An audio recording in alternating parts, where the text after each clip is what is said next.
네, 안녕하세요. 주식은 역시 기리기리세의 기리십니다. 안녕하세요, 여러분들.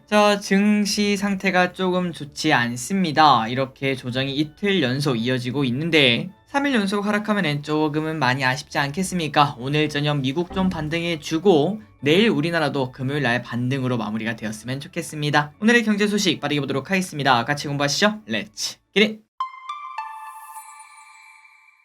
빠르고 재밌게 한번 또 진행해 보도록 하겠습니다. 첫 번째입니다. 조정이 이어지고 있다는 소식. 물론 조정이 나온 지는 이틀밖에 되지 않았지만 그럼에도 위에서 떨어지다 보니까 아픈 게 사실이고요. 어제 미국에서는 애플은 또 하락했으며 4분기 중국 BYD에게 전기차 인도 물량 1위를 뺏긴 테슬라도 미래에 대한 걱정으로 4%나 하락했다고 합니다. 게다가 오늘 우리나라도 코스피가 0.8% 정도 하락하는 등 힘든 시간을 보내고 있는데 과연 이 조정은 어디까지 이어질지 개인적으로 제 생각은 그렇게 길진 않을 거라고 보고 있는데 그 말인즉슨 결국 지금 하락은 못 산 사람들에게는 기회가 될 수 있겠죠. 1월 말쯤에는 모두가 웃고 있길 진심으로 바랍니다. 다음입니다. 다만 이 와중에 인버스적 성격을 가진 친구가 하나 등장을 했습니다. 마침 이런 이야기가 나왔죠. 이란에서 폭탄 테러 발생. 이란 수도에서 솔레이마니 4주기 추모식에서 폭발이 일어났다고 합니다. 여기서 무려 100명이 넘는 사망자가 발생했고 그러다 보니까 유가가 급등하는 모습이 나타났다고 하죠. 게다가 중요한 거는 배우가 이스라엘이다 이러한 썰이 나오며 긴장감이 더욱더 높아지고 있고 처음에 우리가 걱정했던 게 바로 그거 아니겠습니까?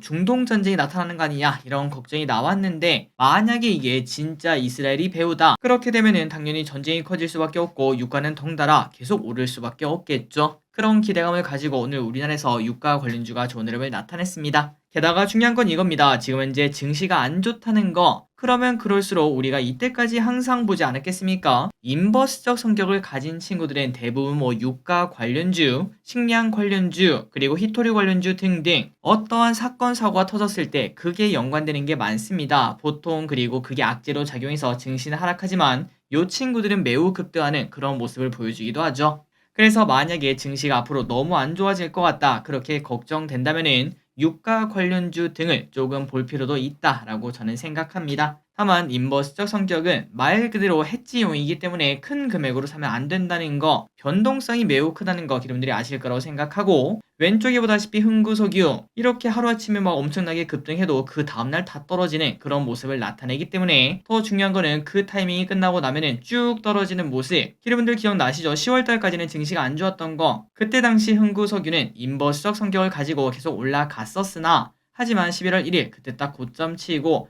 그때부터는 증시가 오르는 그 반대로 쭉 떨어지는 모습을 나타냈습니다. 그러니까 증시와 반대 방향을 갈 확률이 높기 때문에 매번 말씀드리는 그거죠. 비중 조절을 잘할 필요가 있다고 생각합니다.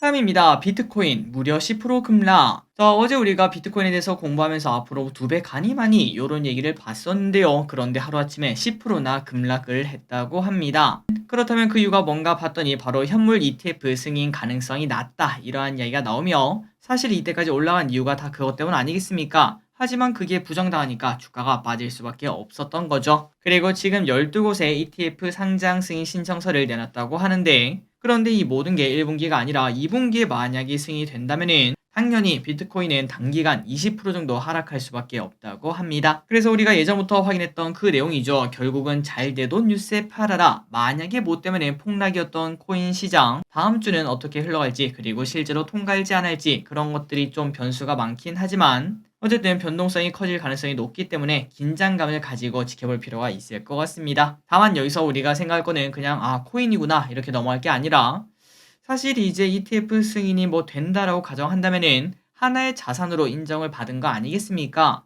그런 부분을 생각하고 우리가 비트코인 또 이제는 가진 돈의 한 5% 이렇게 사 봐야 되는지 그런 고민이 이제는 진짜 필요할 듯 합니다. 만약에 빠지면 나는 살 것인가 고민해 보시기 바래요. 다음입니다. 온디바이스 AI CS2024는 온디바이스 AI가 주인공이라고 합니다. 물론 오늘은 반도체 전반적으로 큰 폭의 하락세를 나타내긴 했지만 그럼에도 이번 CS2024에서 가장 뜨거운 화두는 온디바이스 AI라고 하네요. 그렇다면 왜 그런가 봤더니 바로 작년에는 챗GPT를 통해 AI가 뭔지 알게 되었다면은 올해는 AI가 어디까지 해낼 수 있는지를 확인하는 한 해가 될 수 있다고 합니다. 그게 바로 스마트폰도 그렇고 가전에 들어가는 온디바이스 AI 이 친구가 증명을 해볼 수 있다는 거겠죠. 그래서 증권가에서는 삼성 전기, 오픈엣지 테크놀로지, 퀄리타스 반도체, 칩셋 미디어 요런 기업들을 공부를 해보라 이렇게 언급을 했다고 합니다. 자, 그리고 그 외에도 정말 많은 기업들이 있는데 열심히 공부해서 과연 한 2월달 3월달 그때쯤에는 어떤 식의 흐름이 나타날지 기대감을 가지고 또 걱정 조금 가지고 지켜보도록 하겠습니다. 다음입니다. 오늘 상장한 한빛 레이저 상한가. 오늘 한빛 레이저가 성공적으로 상장했죠. 이 녀석은 DB금융 스펙 10호와 합병을 통해 상장했고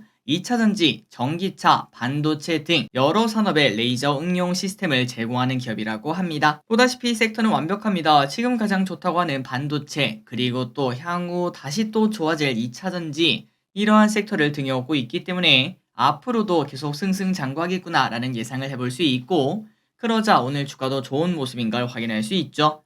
다만 매번 같습니다. 신규 상장주는 대부분 상고하저를 나타내기 때문에 만약에 이 기업 공부를 해봤는데 너무 마음에 든다. 아무리 그렇다고 하더라도 한 달 내는 사지 마시고 한 달은 최소한 지나야 그때부터 사는 게 맞다는 거 한 번 더 말씀드리고 넘어가도록 하겠습니다. 다음입니다. 게임주에서 이상한 이야기가 계속 나오고 있네요. 자, 지금 게임 쪽에서 유저들의 실망이 쏟아지고 있습니다. 넥슨 코리아가 공정위로부터 확률 아이템 조작으로 116억에 달하는 과징금을 때렸다는 소식이 나왔고, 그리고 중요한 건 이겁니다. 과징금이 아니라 유저들을 속였다는 게 이게 말이 되냐, 저렇게 큰 기업이 그게 가능하냐 라는 얘기를 해볼 수밖에 없겠네요. 게다가 또 이 와중에 위메이드도 갑자기 이상한 소리가 나왔습니다. 위메이드는 국세청에서 500억대 추징금을 부과받았다고 하며 여긴 또 무슨 일인가 봤더니 과거 위믹스에 대한 추징금이 나왔다고 하네요. 그래서 이러한 소식이 나오자 게임주 전반적으로 분위기가 나빴습니다. 다음입니다. 지방 살리기 프로젝트. 정부가 인구 소멸 위기 대응을 위해 새로운 정책을 낸다고 합니다. 수도권 1주택자가 인구 감소 지역에 추가로 주택을 취득해도 1주택자로 간주를 해주겠다라고 말하는 건데요. 22년을 기준으로 보면은 수도권 거주 인원이 나라의 절반을 차지하고 있다 보니까 그 외의 지역에 대한 이러한 대책이 나왔다고 볼 수 있습니다. 그래서 앞으로는 인구 감소 지역 89곳을 지정해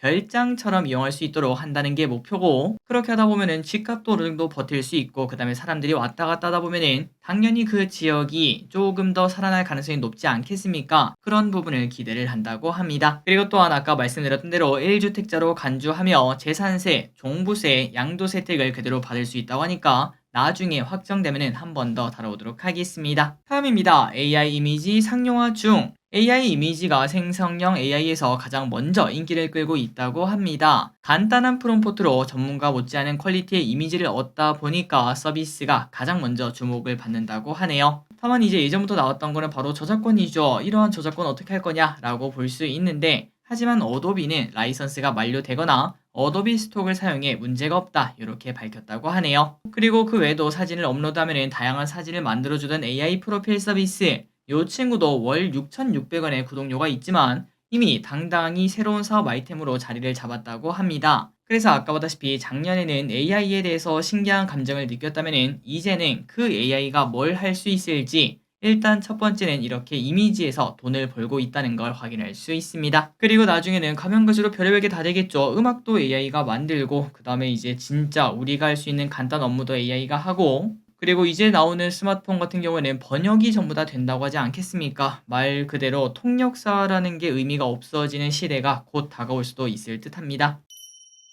다음입니다. 국민연금 평균 수령액 62만원. 작년 9월 기준 통계에 따르면 국민연금 중 장애연금, 유족연금 이런 것들을 제외한 노령연금 수급자는 540만 명이나 된다고 합니다. 그리고 이들의 평균 수급액은 약 62만원 정도가 된다고 하네요. 하지만 그 중에 절반인 49.9%, 사실상 2명 중 1명은 월 40만원 미만을 받고 있다고 하며 40에서 60만원 미만은 20.4%밖에 안 되고 그 위로 가면 갈수록 줄어들 수밖에 없겠죠. 그렇기 때문에 모두가 62만원을 받는다 이렇게 생각할 수는 없다고 합니다. 오히려 대부분은 40만원 이하를 받는다고 볼 수 있겠죠. 하지만 이 와중에 또 많이 받는 사람들은 분명히 있습니다. 가장 많이 받는 사람이 무려 266만 4,660원이나 받는다고 하는데, 사실 이 정도 돈만 있어도 진짜 노후 준비 된 거 아니겠습니까? 물론 그 사람들 돈 많이 넣었겠지만 어쨌든 이런 걸 볼 때마다 우리 노후 준비에 대한 그런 생각도 한 번씩 해봐야 될 것 같습니다. 다음입니다. 딩패 쪽 늘어나는 중. 자, 결혼 정년기에 남녀가 출산을 기피하며 반려동물이 그 빈자리를 차지하고 있다고 하는데 이걸 바로 딩크 플러스 페팸으로 딩패 쪽이라고 부른다고 합니다.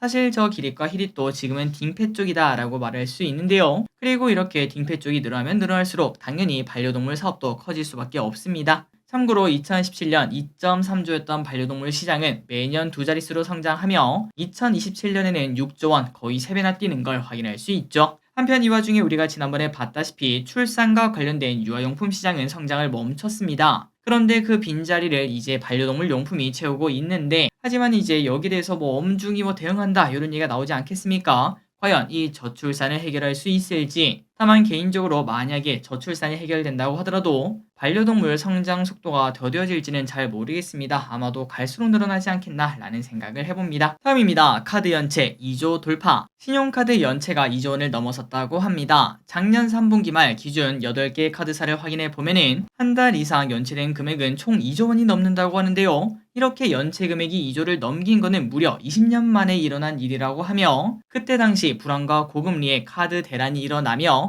수백만 명의 신용 불량자가 나오기도 했었는데 그런데 그 기록을 지금 다시 깨고 있다고 합니다. 그 말은 무슨 소리일까요? 맞습니다. 그만큼 서민 경제가 어렵다. 카드값이 연체된다는 것은 그만큼 일상활동이 매우 힘들다라고 볼 수 있는데 하지만 중요한 것은 이게 단기적이 아니라는 겁니다. 한동안 이어질 것으로 보인다고 하며 지금까지는 괜찮지만 아마도 곧 돌려막기가 시작되고 제2금융권 그 다음에 여신까지 확산될 수 있다는 점 이런 부분이 걱정이 되며 한 번은 크게 또 오지 않겠냐 이런 얘기가 나온다고 합니다. 다음입니다. 23년은 당연히 역대 최대 판매. 자, 이 소식은 다들 아실 거라고 생각합니다. 우리나라 차가 전 세계에서 역대급으로 가장 많이 팔리고 있다고 하며 무려 작년에 160만 대나 팔았다고 합니다. 현대차는 87만 대, 그리고 기아는 78만 대, 제네시스도 진짜 많이 팔았네요. 7만 대 수준의 판매량을 보였으며 개인적으로 저는 제네시스가 잘 나가길 진심으로 바랍니다. 그래서 미국 내 연간 점유율을 보면은 GM, 토요타, 포드, 그리고 현기차가 유력한 상황이라고 하며 이렇게 4등을 차지하는 것은 사상 처음이라고 하니까 자동차가 진짜 잘 나가고 있긴 하구나, 이 기회를 확실히 잡아야겠구나 라는 기대감 가질 수 있습니다. 다음입니다. 네이버와 손 잡을까? 네이버가 네이버 증권 페이지에서 투자자들이 바로 매매할 수 있도록 증권사 WTS 연결을 연동하는 서비스를 준비한다고 합니다. 그래서 증권사들의 고민은 더 깊어진다고 하는데요. 그러니까 이게 뭔 소린가? 바로 증권사들이 네이버 증권에 입점하는 형태라고 볼 수 있고 그렇다면 당연히 증권사들은 좋은 거 아닌가 라고도 볼 수 있지만 당연히 무작정 환영할 수는 없습니다. 장기적으로 플랫폼 주도권을 네이버에 내줄 수밖에 없고 결국 증권사들은 각자 자신만의 고객을 확보하고 싶긴 하지만 대부분 그냥 네이버에 흡수되는 걸 볼 수밖에 없다고 합니다. 하지만 또 그렇다고 무작정 거절할 수도 없습니다. 1위 사업자인 네이버이기 때문에 해당 사업이 보편화되고 나면은 아니 야 이 증권사는 네이버에서 거래도 안 돼 라는 얘기가 나오며 탈출하는 그런 모습이 나타날 수도 있기 때문이죠. 그렇기 때문에 결국은 울며 겨자 먹기로 들어갈 수밖에 없다고 하고 참고로 이미 미래셋과 신한은 확정을 지은 상황이라고 합니다. 자, 나중에 네이버 증권이 어떤 식으로 나올지 모르겠지만 잘 나와서 저 길이 또 마음에 들면 넘어가도록 해야겠네요. 다음입니다. 증권주 어떻게 봐야 되나? 한편 부동산 PF 영향으로 증권주들도 영향을 받고 있다는 소식입니다. 이 부분은 우리가 계속 공부했기 때문에 당연히 기르분들은 증권주를 많이 들고 계신 분들은 없으실 거라고 생각해요. 자, 증권사들의 부동산 PF 대출 잔액은 약 6조 원으로 다른 금융사들에 비해 규모가 조금 작은 편이긴 하지만 연체율은 가장 높은 편이라고 합니다. 참고로 증권주는 작년 말 금리나 기대감으로 쭉 올라가는 모습을 보였으나 하지만 이제 분위기가 좀 달라졌고 PF에 대한 우려감이 확실히 터진 이때 증권주의 랠리는 이제 끝났다, 당분간은 쉬어간다, 이러한 뷰가 많아지고 있는 걸 확인할 수 있습니다. 물론 이 와중에도 그렇게 커지지 않을 것, PF 잘 막을 것, 그러면 결국 지금이 또 기회다, 이러한 전망도 있긴 하지만 기름들도 잘 고민해서 안전하게 투자를 하셔야 될 것 같습니다. 다음입니다. 태형건설 이야기 한번 보도록 할까요? 자, 태형건설이 워크아웃을 선언했지만 오히려 리스크를 지고서라도 주식을 사들이는 개인 투자들이 있다고 합니다. 그 이유는 왼쪽에 보다시피 주가 흐름이 말도 안 되기 때문에 그 욕심에 눈이 번들번들 거린다고 말할 수 있겠죠. 하지만 이제는 진짜 신중해야 된다고 합니다. 현재 선은은 자구안에 대해서 진정성이 부족하다 이렇게 평가하기도 했었고 또한 파산 위기를 넘긴다고 하더라도 빌린 돈을 주식으로 전환해 기존 주주들에게 좋지 않은 상황이 나올 수도 있다고 하네요. 그리고 과거는 어땠나 한번 보도록 하겠습니다. 15년도에 대우조선해양이 사실상 워크아웃에 돌입하자 하한가에 들어간 바 있었고 딱 똑같은 모습이죠. 그리고 며칠 후 산은이 2조를 수혈한다는 소식에 14%가 급등하며 4일 동안 상승한 바 있으나 하지만 그 이후 전부 다 반납하는 모습, 계속 떨어지는 모습을 나타냈고 그리고 그때부터 계속 우리가 보유했다면 투자 8년 만에야 일시적으로 수익 구간에 들어온 만큼 아예 그냥 다시는 돌아오지 못할 고점인 걸 확인할 수 있었다고 합니다. 그렇기 때문에 이 주식은 과거를 봤을 때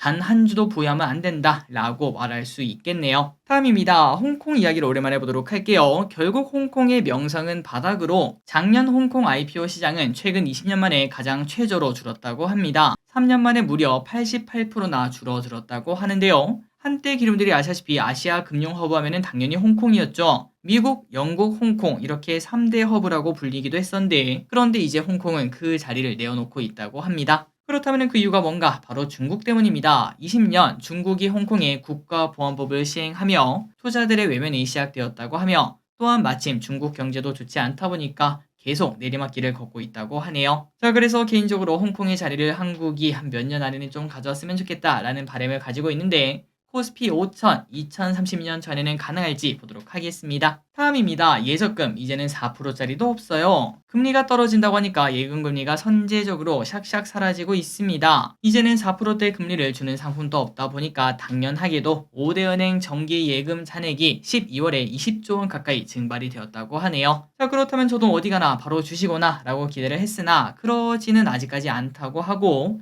일단은 눈치 보기를 하는 것으로 보인다고 합니다. 다만 올해 금리가 조금 더 떨어진다면 예적금으로 갈 돈 없이 많은 돈이 또 주식으로 오지 않겠나 라는 기대감 가질 수 있겠네요. 좋은 시절 왔으면 좋겠습니다. 마지막 소식입니다. 포스코홀딩스 1분기에 사라. 개인적으로 작년에 그 기관들이 엄청나게 포스코홀딩스 좋게 말했던 적 기억나시나요? 하지만 그때 기가 막히게 고점이었고 결국은 그 목표 주가 터치도 못하고 전부 다 하락한 걸 확인할 수 있었습니다. 그래서 그때부터 저는 포스코홀딩스에 대해서는 증권사의 뷰를 그렇게 믿고 있지는 않지만 하지만 이제는 또 상황이 좀 바뀌었다고 하네요. 한번 보도록 하겠습니다. 한국투자증권이 포스코홀딩스의 저가 매수를 위해 1분기에는 사야 된다라고 말을 했습니다. 그 이유는 철강 부진이 지금 현재 이어지며 주가 흐름이 좋지 않지만 그런데 올해 2분기부터는 자체 성장 동력을 가지게 되기 때문에 주가 리레이팅이 충분히 가능하다라는 얘기가 나온다고 하네요. 그래서 1분기에 저점 매수를 해놓으면은 목표 주가 90만원까지 갈 수 있다. 요런 얘기를 했다고 합니다.